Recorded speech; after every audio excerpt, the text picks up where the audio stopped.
আসসালামু আলাইকুম, আপনাদের সবাইকে স্বাগতম জিও পোল্যান্ডে।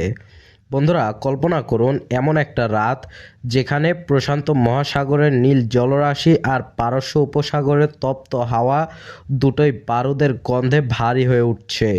বন্ধুরা, আজ আমরা এমন এক সন্ধিক্ষণে দাঁড়িয়ে আছি যেখানে পৃথিবীর মানচিত্রটা বোধহয় চিরতরে বদলে যেতে চলেছে। একদিকে দক্ষিণ চীন সাগরের অতল গভীরে নিঃশব্দে এগিয়ে চলছে চীনা সাবমেরিন আর বিশাল নৌবহর, অন্যদিকে আরব সাগরের বুকে দানবীয় গর্জন তুলে অবস্থান নিয়েছে আমেরিকার নিউক্লিয়ার চালিত এয়ারক্রাফট ক্যারিয়ার।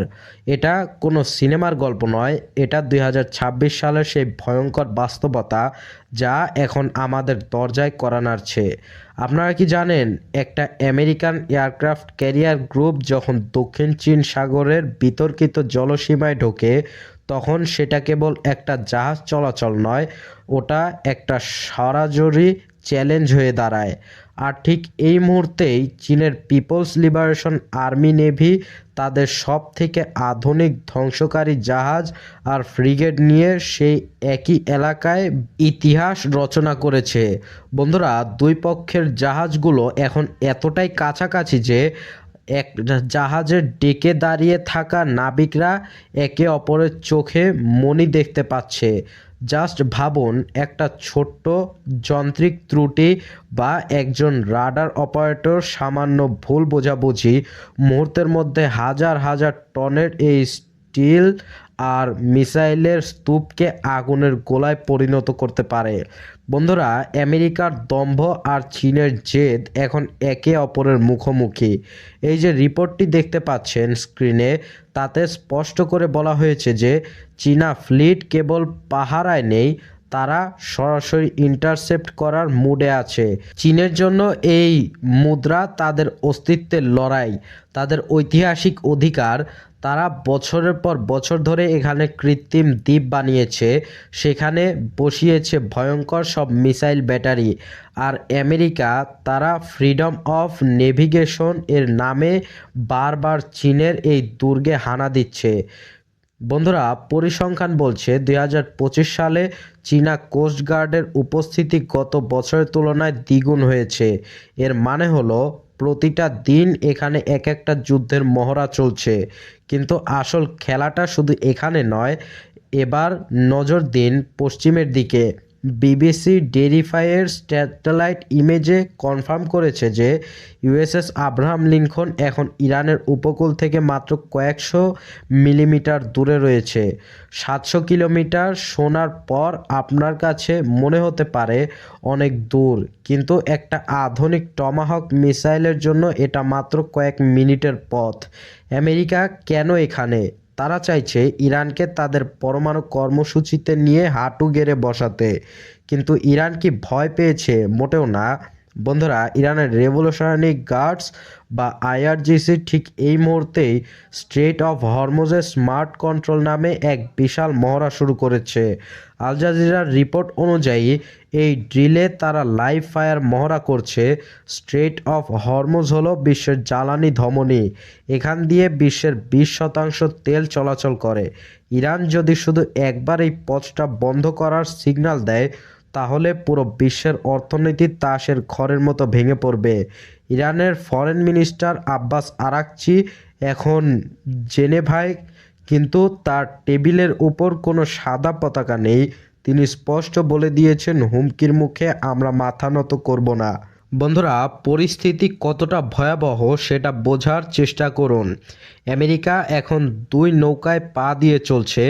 একদিকে প্রশান্ত সাগরের চীনের সাথে টক্কর, অন্যদিকে পারস্য উপসাগরে ইরানের সাথে স্নায়ুযুদ্ধ। কিন্তু বন্ধুরা, এখানে একটা বড় কিন্তু আছে। চীন এবং ইরান দুজনই এখন রাশিয়ার খুব ঘনিষ্ঠ মিত্র। যদি দক্ষিণ চীন সাগরে একটা গুলিও চলে তবে ইরান কি বসে থাকবে? না, তারা হয়তো সাথে সাথে হরমুজ প্রণালী ব্লক করে দেবে। তখন আমেরিকা পারবে মহাবিপদ সরাতে?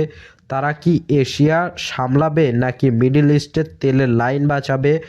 আপনারা কি লক্ষ্য করেছেন চীনের নৌবাহিনী এখন সংখ্যার দিক থেকে আমেরিকার চেয়েও বড়? তাদের হাতে রয়েছে এমন সব ক্লিয়ার মিসাইল যা মুহূর্তের মধ্যে আমেরিকার কয়েক বিলিয়ন ডলারের ক্যারিয়ার ডুবিয়ে দিতে পারে।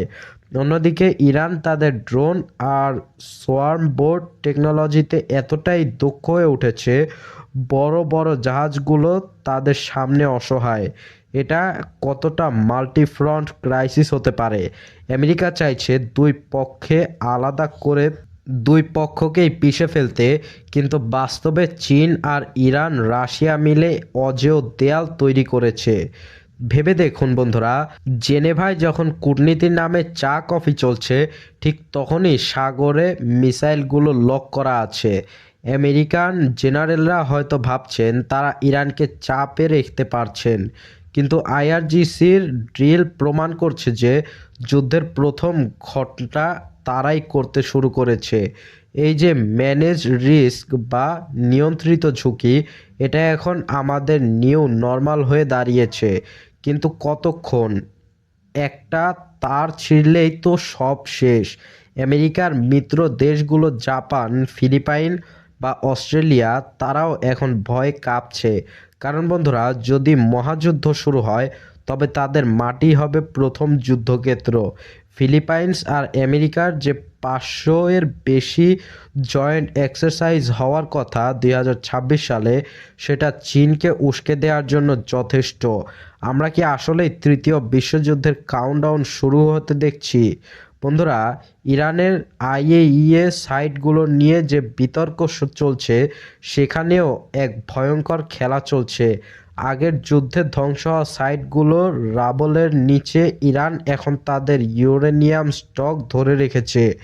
আমেরিকা চায় সেই ধ্বংসস্তূপের ভেতর ঢুকে তন্ন তন্ন করে খুঁজতে, কিন্তু ইরান বলছে আগে আমাদের নিরাপত্তার গ্যারান্টি দাও, তারপর কথা হবে। বন্ধুরা, এই আস্থার সংকট আমাদের ধ্বংসের দিকে নিয়ে যাচ্ছে। শেষ পর্যন্ত বন্ধুরা, পৃথিবী আজ এমন এক জায়গায় এসে দাঁড়িয়েছে যেখানে শান্তি কেবল একটা শব্দ। দুই মহাসাগরে একসাথে উত্তাপ বাড়ছে। একদিকে ড্রাগনের গর্জন, অন্যদিকে পারস্যের সাহসিকতা, মাঝখানে পড়ে পিষ্ট হচ্ছে বিশ্ব অর্থনীতি। বন্ধুরা, আমরা কি সত্যি এমন এক ভুলের অপেক্ষা করছি যা এই গ্রহের চেহারা বদলে দেবে? আমেরিকা কি পারবে দুই ফ্রন্টে একসাথে লড়তে, নাকি এই অতি উচ্চাকাঙ্ক্ষা তাদের পতনের কারণ হয়ে দাঁড়াবে? বন্ধুরা, আজকের এই উত্তাল পরিস্থিতির বিচার করার ভার আপনাদের ওপর। আপনারা কি মনে করেন চীন আর ইরান কি একজোট হয়ে আমেরিকার এই আধিপত্য চুরমার করে দেবে, নাকি আমেরিকা তার সামরিক শক্তি দিয়ে সবাইকে স্তব্ধ করে দেবে? এই স্নায়ুযুদ্ধ কি শেষ পর্যন্ত পারমাণবিক অগ্নিকাণ্ডের রূপ নেবে? এই যে আমরা উন্নয়নের গল্প শুনি, শান্তির কথা শুনি, কিন্তু পর্দার আড়ালে যখন হাজার হাজার টন টিএনটি আর মিসাইল একে অপরের দিকে তাক করা থাকে, তখন কি আসলেই আমরা নিরাপদ? যদি কাল সকালে ঘুম থেকে উঠে দেখছেন যে তেলের দাম 10 গুণ বেড়ে গেছে আর ইন্টারনেট বিচ্ছিন্ন হয়ে গেছে, তবে বুঝবেন সেই ছোট্ট ভুলটি হয়ে গেছে। আপনাদের মূল্যবান মতামত কমেন্টে অবশ্যই জানাবেন। আল্লাহ হাফেজ।